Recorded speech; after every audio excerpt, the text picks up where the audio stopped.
আল্লাহ তাআলা বলেন, আমার কোন বান্দা যদি এটার স্বীকৃতি দেয়, আমি তার জীবনের সব গুনাহগুলো মাফ করার উপর ক্ষমতাবান। আমি আল্লাহ কথা দিলাম, গফির লাহ, তার জীবনের সব গুনাহ মাফ করে দিব।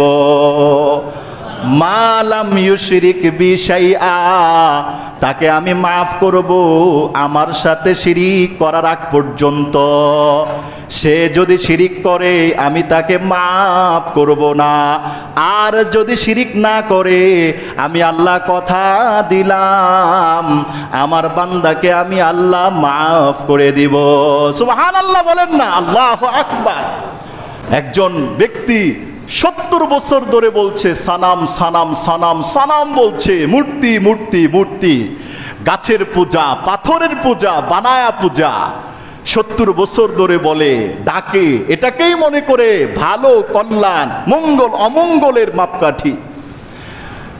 70 বছরের পর হঠাৎ করে তার জবান দিয়ে একবার বের হয়ে গেছে, ইয়া সানাম সানাম সানাম বলতে বলতে বলে, ইয়া সামাদ ইয়া সামাদ ইয়া সামাদ, কুল হু আল্লাহু আহাদ আল্লাহুস সামাদ।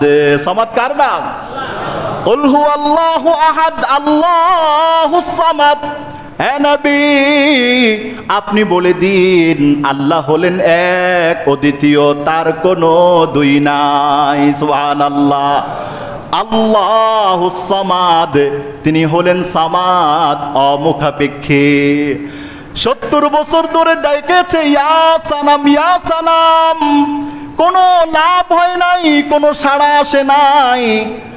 70 বছরের মাথায় একবার বলতে বলতে বলে, ইয়া সামাদ ইয়া সামাদ। আল্লাহ তাআলা বান্দাকে গায়েব থেকে ডাক দেয়, বান্দা কি লাগবে বলো। 70 বছর আমি আল্লাহ তোর মুখের দিকে কুদরতিভাবে তাকিয়েছিলাম, কখন তুই আমার নামের একটা ডাক দিবি। যদিও তোর জবান থেকে এই ডাকটা ভুলক্রমে বের হয়ে গেছে, তারপরেও তো আমি আল্লাহ, আমি তোর ডাকে সাড়া দিলাম। বান্দা বল সামাদ, আমি আল্লাহর কাছে তুই কি চাস, তুই যা চাইবি আমি তাই তোকে নসিব করে দিব। এই কথা শোনার পর লোকটা বলল, লা ইলাহা ইল্লাল্লাহ মুহাম্মাদুর রাসূলুল্লাহ। এই কথা শোনার পর লোকটাই বলেছে, হায় হায়, 70 বছর যারে ডাকলাম উনি তো কোনো সাড়াই দিল না। একবার বলে সমাদ আসছে, আসমানের মালিক, জমিনের মালিক আমার এই ডাকে সাড়া দিয়েছে। সেই স্বীকার করলো, আল্লাহ তুমি ব্যতীত আর ইবাদতের উপযুক্ত কেউ নাই। সুবহানাল্লাহ। তুমি ব্যতীত আর ইবাদতের উপযুক্ত কেউ নাই, তুমি অনলি ওয়ান, একজন, তোমার কোনো দ্বিতীয় হয় না, দ্বিত্ব হয় না, প্রতিদ্বন্দ্বী হয় না। আল্লাহ কোরআনে বলেছেন, যদি আসমান জমিনে দুই এলাহ থাকতো, কত আগে আসমান জমিন ধ্বংস, ফেটে যেত, ধ্বংস হয়ে যেত।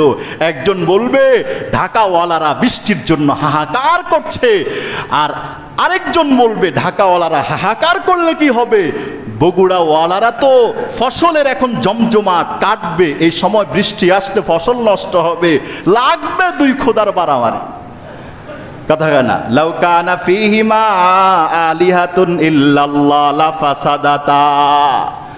আল্লাহ তাআলা বলেন, আসমান জমিনে এক খোদা বাদ দিয়ে যদি দুই খোদা থাকতো, আসমান জমিন কত আগেই ধ্বংস হয়ে যেত।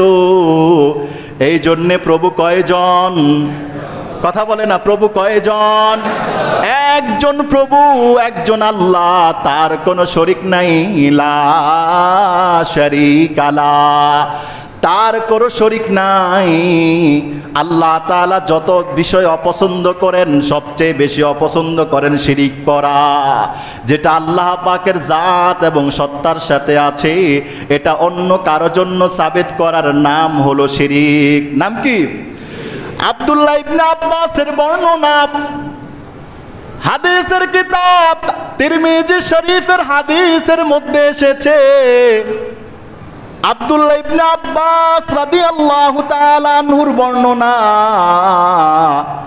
আল্লাহ তাআলা বলেন ক্বাল আল্লাহু তাবারাকা ওয়া তাআলা, আল্লাহ বলেন মান আলিমা আন্নী যু কুদরাতিন আলা মাগফিরাতিজ যুনুবে। মনোযোগ দিয়ে শুনবেন। আল্লাহ তাআলা বলেন আমার কোন বান্দা যদি এটার স্বীকৃতি দেয় আমি তার জীবনের সব গুনাহগুলো মাফ করার উপর ক্ষমতাবান, আমি আল্লাহ কথা দিলাম গফির লাহ, তার জীবনের সব গুনাহ মাফ করে দিব। মালাম ইউশরিক বি শাইআ, তাকে আমি মাফ করব আমার সাথে শিরিক করার আগ পর্যন্ত।